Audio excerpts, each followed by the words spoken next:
Hello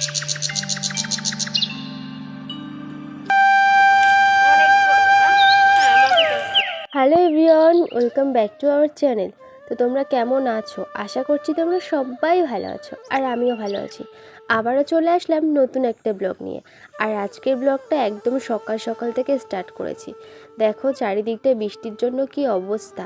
প্রায় 4 থেকে 5 দিন ধরে পরপর একইভাবে বৃষ্টি হয়ে যাচ্ছে। 4 থেকে 5 দিন হয়ে গেছে যে তোমাদের সঙ্গে আমি ভিডিও শেয়ার করতে পারছি না। আসলে কি হয়েছে বলো তো, কোথাও যাওয়া হচ্ছে না আর এই বৃষ্টির কারণে ঘর থেকেও বেরোতে পারছি না। এত বৃষ্টি হচ্ছে যে খাওয়া দাওয়া করে ঘরে চলে এসেছি, আবার সারাদিন ঘরেই কাটাচ্ছি। আর তেমন কারেন্টটাও ঠিকঠাক নেই, ফোনটাও চার্জে দিতে পারছিলাম না। তো সেই কারণে ভিডিও আমি করতে পারিনি, তোমাদের সঙ্গে শেয়ারও করতে পারি। আমাদের কলপাড়ে তো উপরেরটা আটকানো নেই, তো সেই কারণে মা কিন্তু ঘরের সামনে জল এনে ওখানে বসেই বাসনপত্র সব ধুয়েছিল। আর এদিকে দেখো বাবা কিন্তু এই বৃষ্টির কারণে জাল পাতিয়েছিল। জাল পাতার পরে দেখো কত মাছ বেড়েছে। আগের কদিন কিন্তু আমি ভিডিওতে তোমাদের দেখিয়েছিলাম যে আমাদের মাছ ধরে এনেছে। তো তখন বাবা জাল পাতিয়েছিল কদিন, মানে বৃষ্টি যখন হয় তখনই পাতায়। আর বৃষ্টির সময় যদি জালগুলো ওখানে পেতে থাকে তাহলে অনেক মাছ পাতে।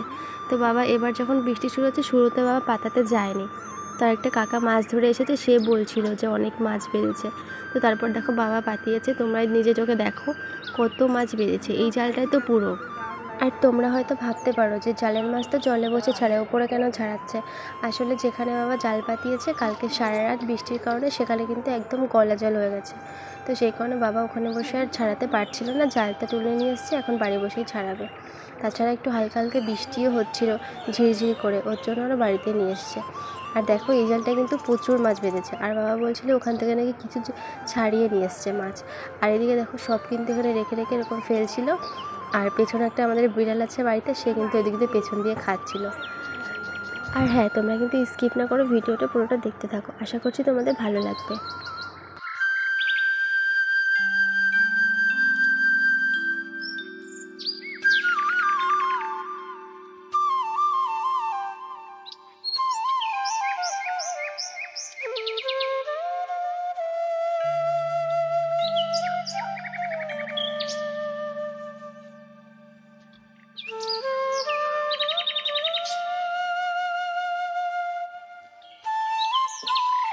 ওইদিকে আমাদের অন্য কাজ গোছাতে গোছাতে মা কিন্তু সকালবেলায় সমস্ত কাজ করে রান্না করতে বসে গিয়েছিল।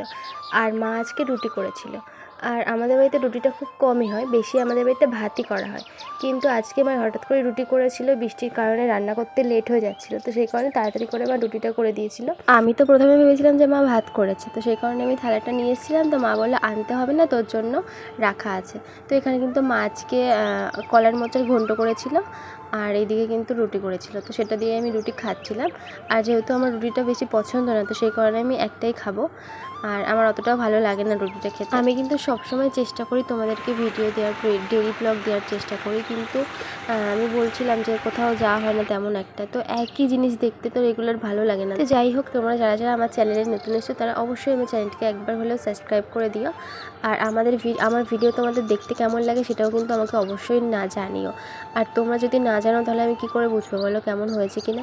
আর কোথাও কোনো ভুল হলে সেটা তো তোমরাই আমাকে বলে দেবে, তাই না? আর যাই হোক, এই যে দেখো আমার একটা পার্সেল এসেছিলো। আর এটা যে আমি অর্ডার দিয়েছি প্রায় 10 দিন হয়ে গেছে অর্ডার দিয়েছি। পুজো না সামনে, ওই জন্য একটু চাপ থাকে, ওই কারণে পার্সেলগুলো আসতে এতটা লেট হয়েছে। আমি কিন্তু 2টো পর্দা অর্ডার করেছিলাম, আর আলাদা আলাদা অর্ডার করেছিলাম, কিন্তু একসঙ্গে এসছে। আমার সেটাই মনে হচ্ছে যে এই পর্দা আমি যেটা কাটছি এটা আগে অর্ডার করেছিলাম, আর পাশে যেটা আছে ওটা 3 দিন পর অর্ডার করেছিলাম। তো একসঙ্গে এসে হয়তো এই জন্যই লেট করেছে। তো যাই হোক, ভালো হয়েছে, দুটো একসঙ্গে দিয়ে দিয়েছে। আর আমি অনেক দিন ধরে একটা ভালো দরজার পর্দা খুঁজছিলাম, কিন্তু কোথাও পাচ্ছিলাম না, জানো তো। তো তারপরে দেখলাম অনলাইনে, আর অনলাইনে জিনিসটাতে বেশিরভাগই কিন্তু খারাপ আসে, কিন্তু সত্যি বলছি পর্দা দুটো কিন্তু খুব সুন্দর এসেছিলো। আর আমার কিন্তু সবসময় হোয়াইটটা বেশি পছন্দ, কিন্তু মা বলছিল যে টিনের বাড়ি সবসময় ধুলো ময়লা কাজ থাকে, আর আমাদের বাড়িতে কিন্তু 12 মাস কাল চাষবাসের কাজ থাকে। তো সেই কারণে সব ধুলো ময়লা, আর আমাদের কাজগুলো যে ধানের যে কাজগুলো সব কিন্তু আমাদের উঠানে বসেই হয়। আর ধানের ধুলো কেমন সেটা তো তোমরা জানো যারা চাষবাস করো। তো সেই কারণে কিন্তু আর ধুলো ময়লাগুলো সব ঘরে চলে আসে। তো সেই কারণে মা বলছিল সাদা জিনিস অর্ডার করতে হবে না। তো তাও এটা কিন্তু হালকা হালকা সাদা সাদা আছে, তো সেই জন্য আমি এটাই অর্ডার করেছি। জানি না কেমন লাগছে, কিন্তু আমার তো ভালো সত্যি বলছি সামনে থেকে ভালোই এসছে। আর আমি মিশোতে অর্ডার করার আগে দেখেছিলাম, তো বেশিরভাগই এটা কোনো খারাপ কোনো কমেন্ট আসেনি এটার জন্য, তো সেই কারণে আমি দেখে অর্ডার করেছিলাম। সত্যি বলছি আসার পরেও সুন্দর লাগছে দেখতে, কিন্তু দুঃখের বিষয় একটাই যে ওখানে আমাদের দরজা ওটা বড় হয়ে গেছে। তো সেখানে 7 ফিট ছিল আর 5 ফিট ছিল, তো আমাদের ভুল করে আমি 7 ফিট দিয়ে দিয়েছিলাম, কিন্তু 7 ফিট এখন হচ্ছে না, বেশি বড় হয়ে গেছে, তো নিচে থেকে কাটতে হবে। তো মা বলছিল সামনেই তো পুজো, আমার ঘর ছাড়তে হবে, ঘর ছাড়ার পরে তারপর লাগিয়ে দিস। তো এখানে দেখো ওগুলো আমি সাইডে জন্য রেখে দিয়েছি। দরজার পর্দা কিন্তু দুটো এসেছিলো, একটা হচ্ছে মানে দুটোই একটা দরজা দেওয়ার জন্য, কিন্তু আমাদের দরজা যেহেতু ছোটো ছোটো, তো সেই কারণে আমাদের দুটো দরজায় হয়ে যাবে, ভালোই হবে। কিন্তু একটা বিষয় যে নিচে থেকে কাটতে হবে, তো যাই হোক মা বলছিল পরে কেটে দেবে।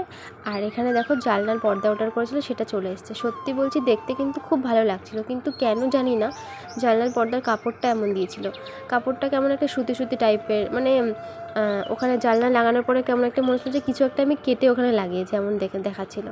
তো সেই কারণে ওটা রিটার্ন করব, অন্য একটা অর্ডার করব। আর ওইদিকে আমি দেখো জানলার পর্দা গায়ে পরে দেখছিলাম যে কেমন লাগে। তো পর্দাগুলো আবার ভাঁজ করে আমি রান্নাঘরে চলে এসেছিলাম। আর রান্নাঘরে কিন্তু এই যে মা রান্না করছিল দুপুরের রান্না। আর দুপুরে আজকে মা রান্না করছে যে সকালে তোমাদের ছোটো মাছগুলো দেখালাম না, সেই মাছ দিয়েই মা আজকে ঝোল করছে, আর তারপরে ওটা পেঁপো তরকারি করছিল। তারপর আমাদের দুপুরে খাওয়া দাওয়া হলো। খাওয়া দাওয়ার পরে এই যে দেখো সন্ধ্যা না, এখন বিকাল রাত হয়ে গেছে। তো রাত্রেবেলায় বোন এখন বেগুনি ভাজছিল। তো সন্ধ্যা হলে না কিছু একটা খেতে ইচ্ছা করে, তো তা রেগুলার তো খাওয়া হয় না বানিয়ে। তো এখানে বোন দেখো একটা বেগুন ছিল ঘরে, তো সেই বেগুনিগুলোই বোন কেটে নিয়েছে, কাটার পরেই বেগুনি ভাজছিল। আর সত্যি বলছি বোন ভাজাভাজির কাজগুলো খুব ভালোই পারে, ও রান্নাটাও ভালো করতে পারে, কিন্তু রান্নাটা তেমন একটা করে না, মাই করে বেশি রান্না। তো বোন এখানে বেগুনি ভাজছিল। আর আমার কিন্তু দোকানের বেগুনি একদম ভালো লাগে না, বোন যেটা ভাজে সেটাই কিন্তু ভালো লাগে খেতে, আমি দোকানের বেগুনি কোনোদিনও খাই না। আর এদিকে দেখো বাবা কিন্তু শাপলা এনেছিল, সেই শাপলা ফুলগুলো তোমাদের দেখাচ্ছিলাম। আর হ্যাঁ, আজকের আমার ভিডিওটা কিন্তু এ পর্যন্তই। তোমাদের যদি ভালো লেগে থাকে ভিডিওটা, অবশ্যই একটা লাইক করে দিও। আর চ্যানেলে যারা নতুন আছে চ্যানেলটিকে একবার হলে সাবস্ক্রাইব করে দিও।